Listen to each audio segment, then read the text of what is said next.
ya. Iya, padahal udah pinter. Padahal Justru karena dia sudah pinter jadi tidak diperhatikan gitu. ini jadi kadang-kadang tuh saya jangan pusing ya saya. Saya juga dong. Jadi kan dokter Eri tadi menyampaikan karena ternyata walaupun sudah banyak yang sakit jantung, maksudnya penyakit jantung itu semakin bukan berkurang ya dok ya, semakin meningkat mungkin ya dokter Eri. Iya betul, karena mungkin juga tren dari gaya hidup juga berubah seiring dengan perkembangan zaman. Terus tools untuk mendeteksi adanya sakit jantung juga semakin bermacam-macam gitu kan. Jadi memang angka kejadiannya juga semakin meningkat. Nah akan tetapi kenapa kok masyarakat ini bukannya semakin sadar gitu mungkin ya dok ya, akhirnya maka dibentuklah hari jantung ini gitu ya dok ya? Iya, itu awal mulanya. Awal Okay. mulanya di tahun 99 gitu loh. Ketika mungkin tren gaya hidup untuk yang lebih sehat itu belum mulai terbentuk kan. Kalau sekarang kan dari tahun 99 sampai sekarang tahun 2022 kan sudah ada beberapa aliran-aliran yang gaya hidup sehat seperti itu kan sudah lebih banyak kan dibandingkan di tahun 99. Oke, ada yang dada aja ya, mau masuk ya. Nah, dokter, tadi kan tujuan mungkin waktu tahun 1999 itu memang tujuannya seperti yang tadi dokter sampaikan ya. Ada nggak dok tujuan lain misalnya kayak tiap tahunnya gitu, kayak misal tahun ini deh dok, gimana? Tiap tahun memang mengusung tema yang berbeda-beda dan tahun ini itu adalah mengusung Use Heart for Every Heart. Nah, aduh ini kok kayaknya ini ya, bener-bener ngulik hati gitu loh temanya itu Use Heart for Every Heart. Maksudnya seperti apa dokter? Jadi Use Heart for Every Heart itu maksudnya Lapar dong?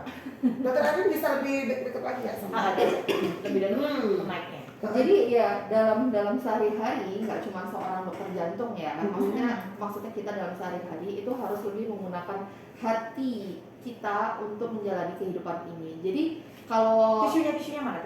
Tisunya tadi mana? Kenapa? Karena memakai hati harus pakai hati. Jadi bukan cuma jantung, maksudnya use heart itu bukan cuma jantung tapi juga menggunakan hati nurani. Ya betul. Jadi 3 pilar yang diusung dari World Heart Federation adalah Use Heart for Humanity, Use Heart for Nature, dan Use Heart for You. Oh, itu tuh tweet banget loh Mbak Dina ya. Mbak Din. Terus akhirnya dok, nah itu kira-kira nih kalau misalnya tahun ini dok, apa aja nih secara itu kan gerakannya pasti secara global ya? Iya, internasional kan. Nah, itu sekarang nih gerakannya apa aja dok? Jadi programnya ini ada dilakukan ini. Kalau program yang banyak dilakukan yang di Indonesia ya, itu banyak sekali dari perki-perki, baik dari perki ini apa sih dokter? Perki itu Perhimpunan Kardiologi Indonesia. Oke, Perhimpunan Kardiologi Indonesia.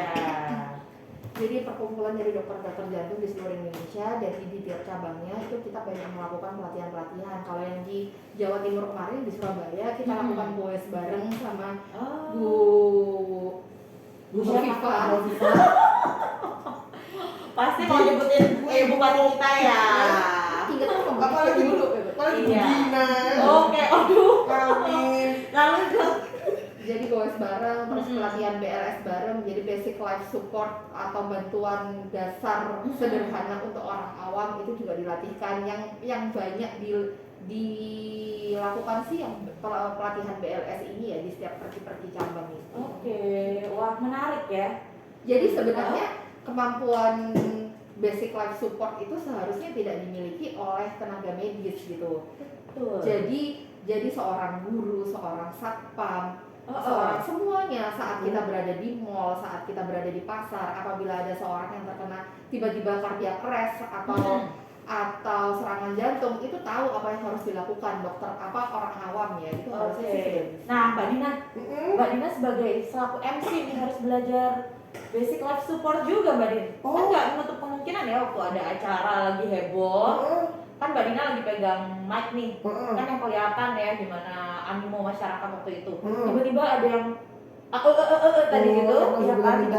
Oh iya kan, bisa langsung langsung melakukan basic life support. Begitu ya dokter ya? Maksud Betul. dokter Erin ya? Jadi agar itu tadi ya, agar angka kematian, angka kejadian itu bisa ditekan lagi. Oke. Wah, gimana habis ini kita kursus sama Iya dong. Agar pengetahuan kita tentang penyakit jantung ini bisa lebih awal mendeteksi gitu dokter kan ya. Iya, dan luar biasa ya, perkumpulan dokter jantung ini ternyata mereka nggak hanya berkumpul buat arisan atau makan-makan loh ya Mbak Din ya, kayak kita ya.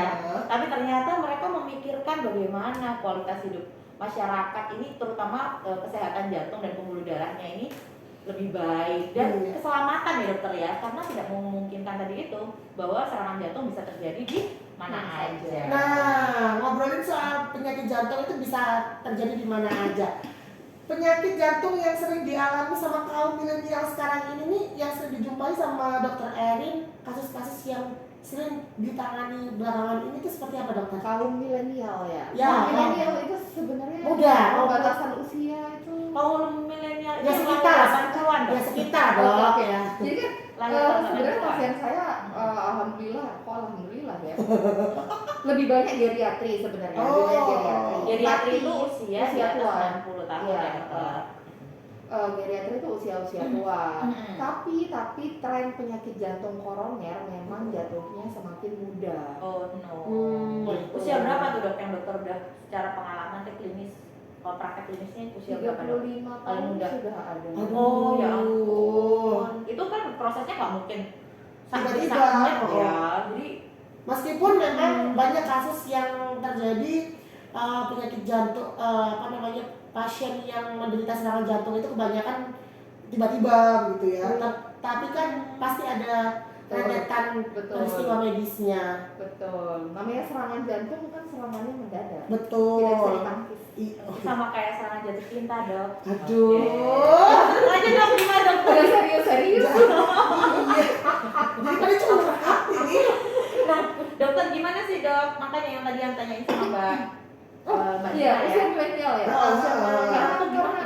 karena gaya hidup ya. Sebenarnya karena Oke. gaya hidupnya yang mungkin masih Sedentary lifestyle. Yang kemudian- goler-goler. Betul, gitu ya, kemudian Dok. junk food itu masih ada di mana-mana. Kemudian yang lagi viral nih konsumsi gulanya yang masih nggak Betul karu-karuan. sekali, minuman manis itu Betul. bertebaran ya dokter Minuman ya. kemasan. Itu semua kan salah satu faktor risiko dari jantung koroner. Jadi memang trennya usia jantung koroner itu semakin muda dan nggak memungkinkan bahwa orang-orang dengan usia milenial itu terkena serangan jantung tadi. Oke, kalau stres gitu gimana dok kira-kira? Stres itu juga pemicu. Oke, kenapa dokter? Kok bisa sih kalau kita stres itu bisa sampai akhirnya menjadi pemicu serangan jantung tuh dok? Karena kalau stres itu dia bisa jadi otot-otot dari jantungnya dan pembuluh darahnya dia bisa kontraksi gitu. Oke, mengecil gitu ya Iya, dok ya? iya. Jadi akhirnya apabila sudah ada bakat atau apabila sudah ada sumbatan di pembuluh darah koronernya, jadi maka kan alirannya akan semakin lebih kecil lagi. betul. Jadi timbullah keluhan-keluhan seperti nyeri dada. Ya Allah, naudzubillah min dzalik. Jadi makanya keluhan nyeri dada itu kebanyakan timbul pada saat stres atau aktivitas. Jadi dipacu atau ditimbulkan oleh stresor baik itu fisik maupun mental gitu. Oke. Atau pikiran. Baik, jadi kalau punya bakat Mbak Dina, sahabat Raya yang baik-baik aja. Bakat itu Iya. bakat nyanyi, gitu Boleh, ya, bakat MC, masak. masak. Nggak usah. Jangan bakat penyakit. Oh, benar. Nah, kalau gitu, gimana cara menghindarinya dok? Kalau misalnya tadi kan dokter cerita tuh, kita sering banget muda dengan gaya hidup yang kurang baik, akhirnya punya bakat tadi itu ya dok ya, punya bakat penyakit jantung. Iya tadi kan pertanyaannya sempat ya kita tanya, kira-kira kalau misalnya orang tua punya sakit jantung dok, Anaknya. Apakah bisa diturunkan? Sebenarnya Apakah bisa dok? yang bisa diturunkan itu adalah gennya gitu kan. Saya Jadi kira genetik ya dok ya. Saya kira yang bisa diturunkan tuh hanya warisan. Itu saya juga mau. Canda ya dokter ya. Iya. Gimana dok? Iya, jadi biasanya kalau misalkan orang bapak ibunya nih sudah ada kencing manis nih, nurun nih kencing manis. Bapak ibunya sudah ada darah tinggi, nurun nih darah tinggi. Apabila dari orang tuanya atau kakek nenek atau atau saudaranya ada yang terkena serangan jantung di usia muda, itu sangat mungkin bisa diturunkan gennya. Bisa dicegah dengan gaya hidup sehat sebenarnya. Oke, gaya hidup sehat menurut dokter jantung gimana sih dok? Gaya hidup sehat ya sebenarnya dimulai dari pola makan, apa yang kita makan sehari-hari, kemudian aktivitas fisik yang kita lakukan. Jangan lupa menerapkan yang tadi diterapkan oleh dokter Fitri kan, paling nggak aktivitas fisik itu 30 menit sehari dilakukan selama 5 hari atau 150 menit per minggu. Olahraga ya. Betul, maksudnya jangan ya. sedentary lifestyle poin itu kan. Terus kemudian asupan garamnya, asupan gula, asupan nutrisinya dijaga. Bolpen dong, banyak banget ya ini ya. Terus dok. Udah sih, sebenarnya lebih menjaga itu aja. Nah, garam ini yang susah loh. Iya, pecinta garam banget. Kalau menurut penelitian ya, seharusnya kalau yang disarankan itu memang hanya seujung sendok teh. Betul. Dan itu untuk sehari ya dokter ya? Untuk sehari, betul. Bayangkan saudara. Kan biasa kalau masak kan garam secukupnya. Secukupnya ya, buat aku sih ya sampai asin. Iya, tapi sebenarnya Dan jangan lupa garam atau natrium itu tidak hanya tersedia di garam. Betul. Garam itu sendiri. Iya, betul. Sayur-sayuran ada, daging ada. Itu kan tergantung cara kita masak. Jangan lupa misalkan ada di kecap, atau di penyedap rasa, atau di keripik yang kita makan. Nah, jadi sebenarnya kalau itu kita mau mengandung garam. Pantas banget. Ya pantas saja saya darah tinggi Oh, ya. kita kecap ya bun ya. Iya kecap. Tapi sebenarnya kalau misalnya kita baca-baca, garam itu mungkin memang tidak banyak ya di makanan-makanan yang kita konsumsi sehari-hari ya dokter ya. Seharusnya secukupnya aja memang gitu. Betul. Karena sudah keluar dia kalau kita masak. Gitu. Pokoknya segala sesuatu kalau kita nggak berlebihan, insya Allah nggak apa-apa. Dan jangan lupa imbangi konsumsi sayuran dan buah-buahan. Oke. Sayuran dan buah-buahan. Ayo kalau gitu sekarang kita ke Pasar dulu. Alhamdulillah hari ini kita akan kemana ini? Ini mau minta ditanya apa harus menopause? Iya, tanya om. Ngomong Boleh. Ini kan apa? dunia wanita. Iya, Dunia wanita apa? nih. Penyakit jantung pada wanita ini aja kalau nggak apa namanya? Penyakit jantung kan banyak di laki-laki nih. Terus kalau wanita sendiri gimana? Oh